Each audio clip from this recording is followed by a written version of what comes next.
Hey guys, today we're going to make, these are like an umbrella stand. It's going to be it's a restaurant, a patio seating situation at a restaurant. They've got umbrellas for shade.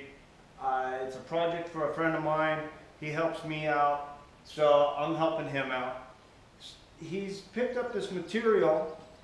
It's 2-inch square tubing. Originally was a fence post for a metal fence. They picked it up at probably Home Depot or something. This stuff is powder coated black. It's been galvanized, which is a common procedure for powder coated items depending where it's going to be. This being a fence post would be outside. So it's galvanized before it's powder coated. It's going to present a little bit of a challenge when we go to weld this. What I've done, I've cut these to length. I just used my abrasive chop saw, and that's not particularly accurate. I cut them a 30-second long or something. It's easy to make them shorter. It's a little harder to make them longer. So I've cut them. I have identified which side I want facing out when it's finished, and I marked them so I don't get mixed up. I consider any imperfections in the material, if it's got a dent or whatever. In this case, they're pretty good. There was a couple dents, dings in them, but I found what I want to call the good side.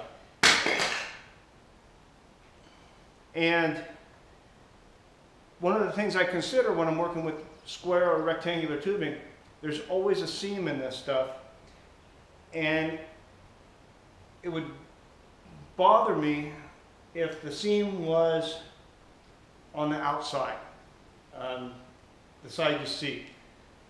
In this case, the seam is close to the corner. I got to notch these so there's going to be an ear on the part. I don't want that seam, the welded seam, showing on the ears either. So, come here, come on. I got company. I was talking to myself, now somebody's watching me.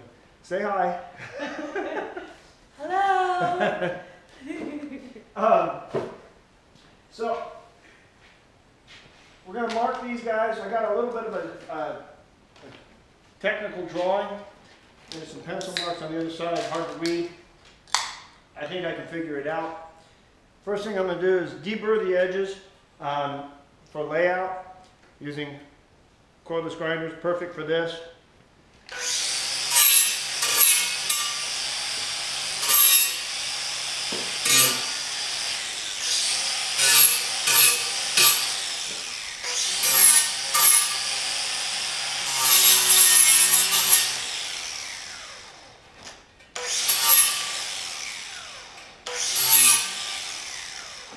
Now I'm only deburring one edge, and I'll show you what I'm going to do here.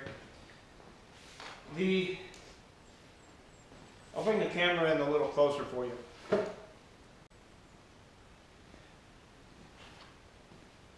Now what we're going to do, these are going to get notched out on 3 sides. The back side is the mounting surface. So what I've done, I set my vernier calipers to 7/8 of an inch, which I've calculated is how much I want to notch out on each end. So rather than arguing with a variety of tools and trying to get it marked accurately, I just take this guy and scribe it. This is not a precision project, but we want it to come out kind of nice.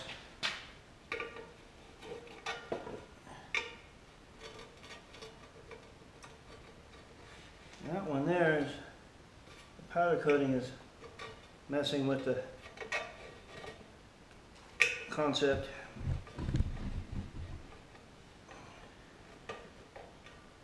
This one's got a little ding in the end, but we're going to cut that off.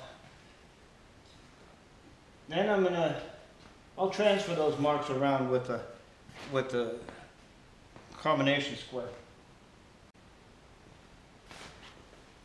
Okay, I found a smaller square, a little more manageable. So I've decided that I'm going to do this in the mill. So I really only need to mark one edge. I don't need to follow the lines around the tube. When you're working with the combination square, if you've got a heavy radius on the tube, it can affect how it sits. So you got to be conscious of how you hold it.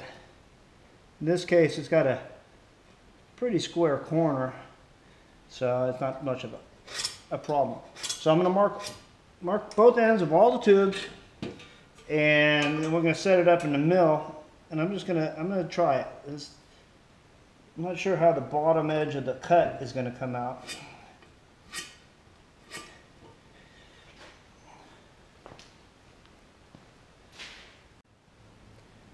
So I've clamped this thing in my mill. Because of the awkward vise that I have, I don't have what I would call a normal vise. Normally the jaws of the vise would be parallel to the length of the table. But this is what I have. It's a kind of an awkward setup. I could have mounted the vise one slot over, would have helped a little bit, but I decided that this is going to work. I'm going to try it. So basically we're going to cut out 3 sides of this. This is a Chinese 5/8 end mill 4 flute. I don't have a cooling system set up on this mill. I'm going to use just a little bit of light oil to lubricate and cool the end mill. And we're going to see how this goes.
Okay, that could be worse.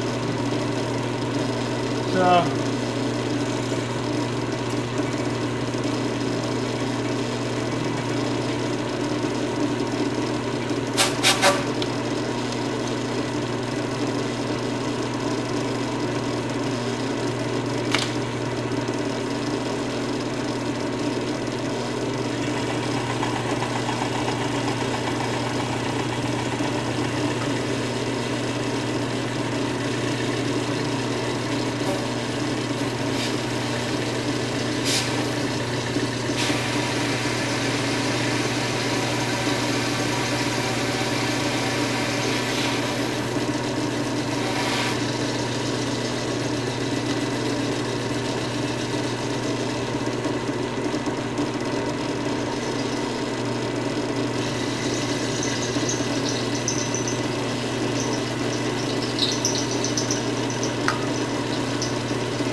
Okay, I'm just short of my line. So now the cutting length of this mill is a little bit short. So I can't do it exactly the way I'd like to. Just like with that. That's going to be a tough cut.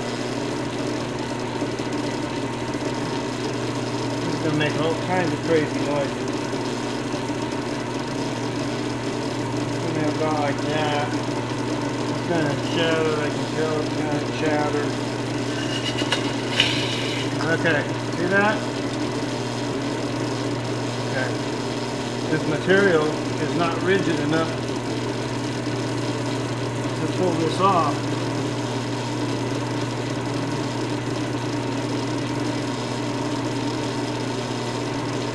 I think I'm going to abandon this idea due to the fact that it's gonna get ugly.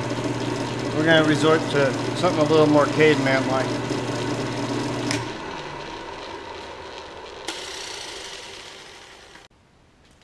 Okay, so regrouping a little bit. The mill, I wasn't gonna be happy with it. So this is the one we started on. You can see where once the mill touched it, it bent the ear over. This stuff is just too thin for that type of operation. So I marked it around 3 sides with my combination square. Use a cutoff wheel. See how clean we can do it with that. Probably going to take a little extra cleanup. I was a little bit short of my line here intentionally with the mill, planning to come back and clean it up. So that's going to be a real thin cut with the cutting wheel. And we'll see how this works.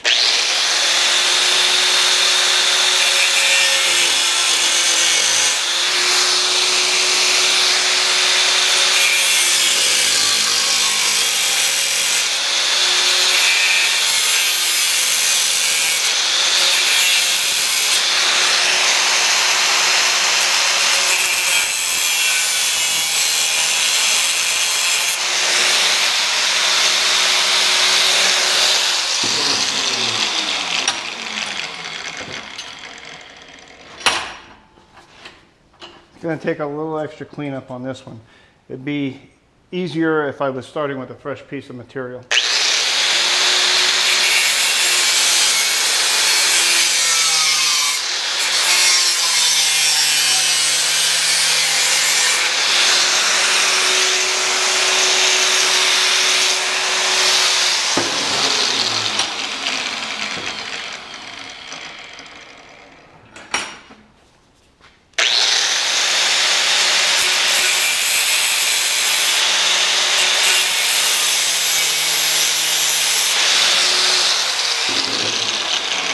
Okay, that's the basic idea.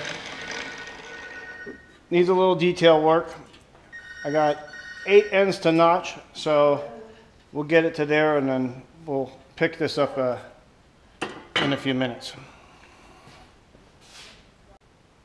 So I've notched all of my tubes with the cutoff wheel, and this is a rough cut. I've left a little bit of material there to sand off carefully, and there will be some deburring all around the corners off.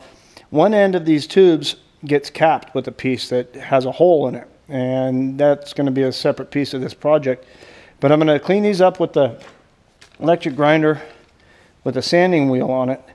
I put a fresh one on there so that I can get into the corners. The detail on this corner right here is going to be a little bit important to me. I want a nice, clean corner. It'd be neat if I could make a radius in there. While I could, trying to make them all the same, but with a hand grinder is a little tough. There's different things that could be done, but we're going to end up with a straight corner, a square corner, sharp corner. It's going to be a stress riser if this was a structural part, which it's not. It holds up an umbrella, so it should be okay.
So what I've done is tried to leave a surface that when it's painted doesn't have a bunch of deep gouges or anything in it.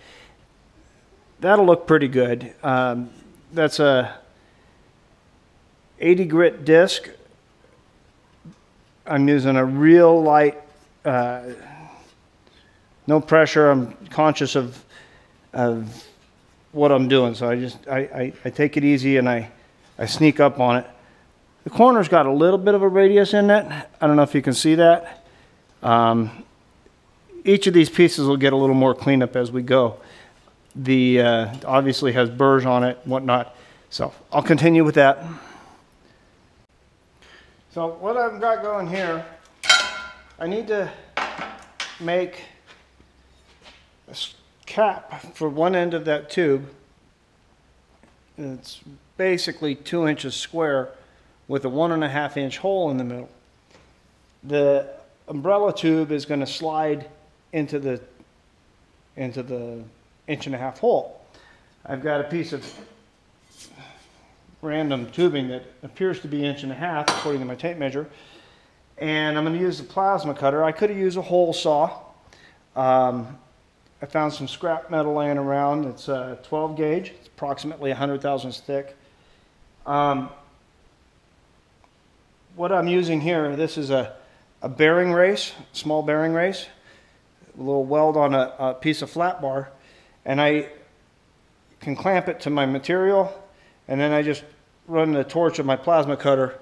As you can see, the torch of the plasma cutter runs inside here, and I did a quick sample cut.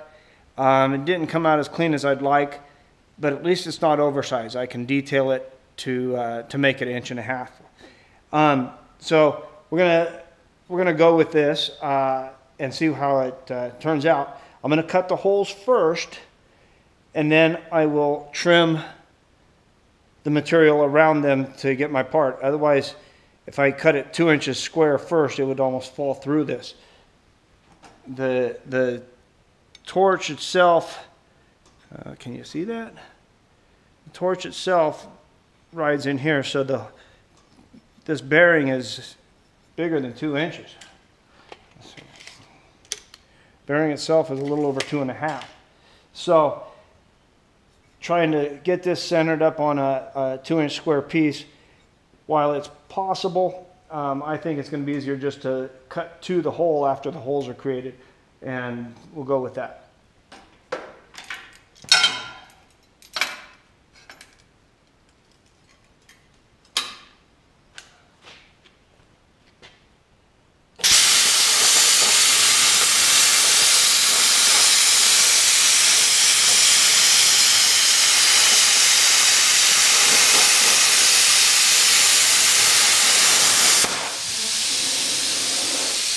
That looks like crap.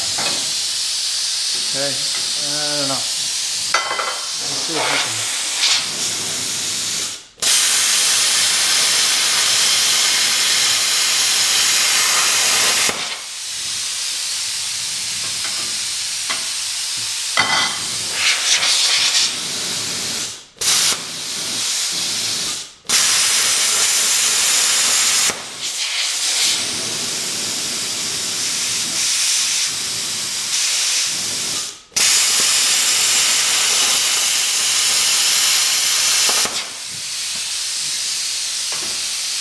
Okay, that's ugly, but it's going to work. I will show you how I'm going to salvage that. At least it's undersized. This is not working out. I used I've heard these referred to as a cone stone. A grinding wheel that's tapered. This one's got a little wear on it. They just thread right onto the spindle, assuming you have a 5/8 spindle, which you should. If you have a smaller spindle, you didn't buy a 4.5 inch grinder. Anyway, cleaning up these holes, they're not undersized enough, and I could make them look good, but this one's already loose. and I'm not satisfied with the finish. So we're gonna regroup and either cut them with a different dealio for the plasma cutter, or I'll use a hole saw. It's about time something went right here. So I had to find an 1.5 inch hole saw. It was attached to another apparatus. It took me a few minutes to disassemble. So I pretty much made a mess out of that other piece of material I found.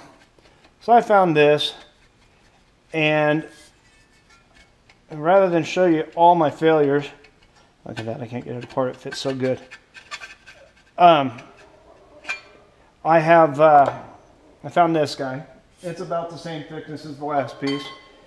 So I mounted my hole saw in the drill press. One of my tricks, I like to tape the retainer for the hole saw. Seems like, especially on metal, there's some chattering and vibration that goes on, the thing backs off. And when it does that, it allows the hole saw to lock onto the threaded shank, and it's hard to get removed. So, like I said, I figured I'd try this before I showed all my failures. Now, one thing I'm doing here is I'm using my spring on the bit, and once again, it seems to work really good for ejecting that slug. So I'm gonna show you how this goes. Okay, it's a hole saw, it's not rocket science. And you'll see how it ejects that slug when it's done.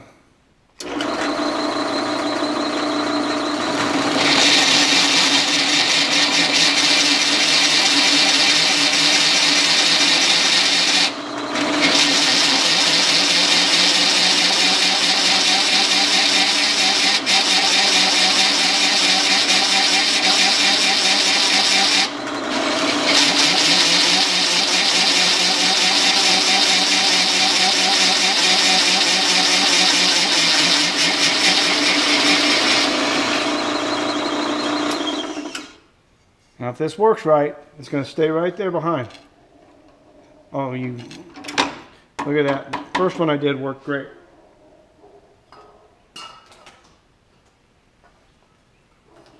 I'm going to have to save all these for the blooper reel. Okay, well, that wasn't bad. That was a lot better than trying to get in there and push it out with a screwdriver. And there's hot pieces on there.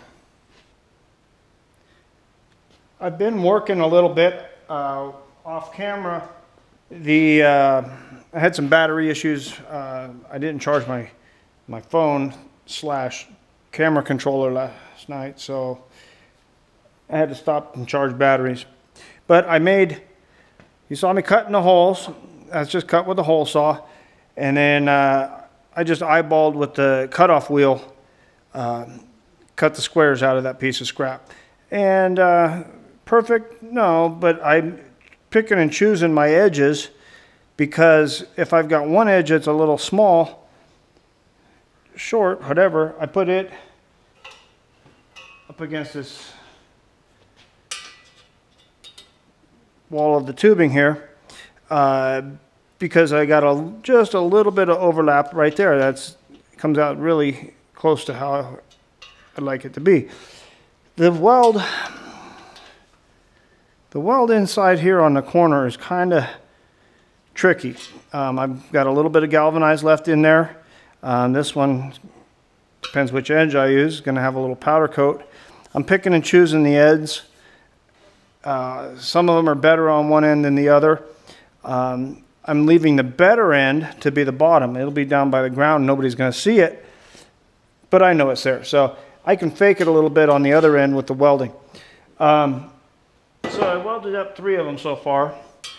This one came out reasonably well. They didn't all come out this good. This corner in here, I got to run kind of hot and fast to not literally cut this tab off or break out into the hole. I want the hole to be nice and clean. So some of them didn't come out perfect. That one's not perfect, but it's close enough to acceptable. I'm one of the guys that goes around and analyzes other guys' work when it comes to welding. Even though my eyesight is not what it should be, or what it used to be, doesn't mean I don't pick other guys' stuff apart. So some other welder may come along and look at this and, well, I don't want him to say too many bad things about me. So I got one more to make up, and then I'm going to grind these up and detail them up real nice. I'm going to grind the welds off, mainly due to the fact that they're not perfect. So this is an ornamental item. We can't have any sharp edges and whatnot. So I'm going to buff all this off real nice. I don't plan at this time to re-weld the backs on the ones that are not the way I'd like them to be. And then I still have 2 holes to drill in the mounting, both ends. So it's going to mount to a railing. So that's where we're at. I'll weld the last one and I'll show you the finished product. So here's what we got after it's ground down, polished off. Did a little hand sanding with some sandpaper.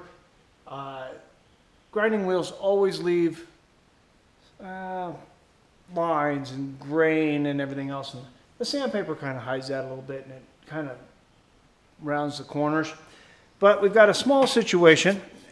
The holes were a tight fit before I welded them. And when you weld on this kind of stuff, anything it changes shape. So this doesn't quite fit in there. So what I got, this is a, I don't know, I call it a bore polisher. It's just a flap wheel mounted in a die grinder. So a quick touch up, and this will deburr this real nicely too, inside and out.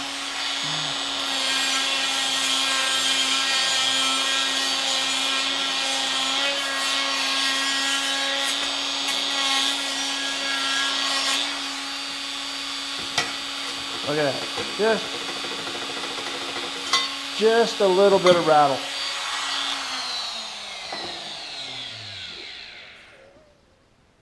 This piece of 1.5 inches versus the actual umbrella stand, there could be a variation. There may be a coating or something on the umbrella stand, so just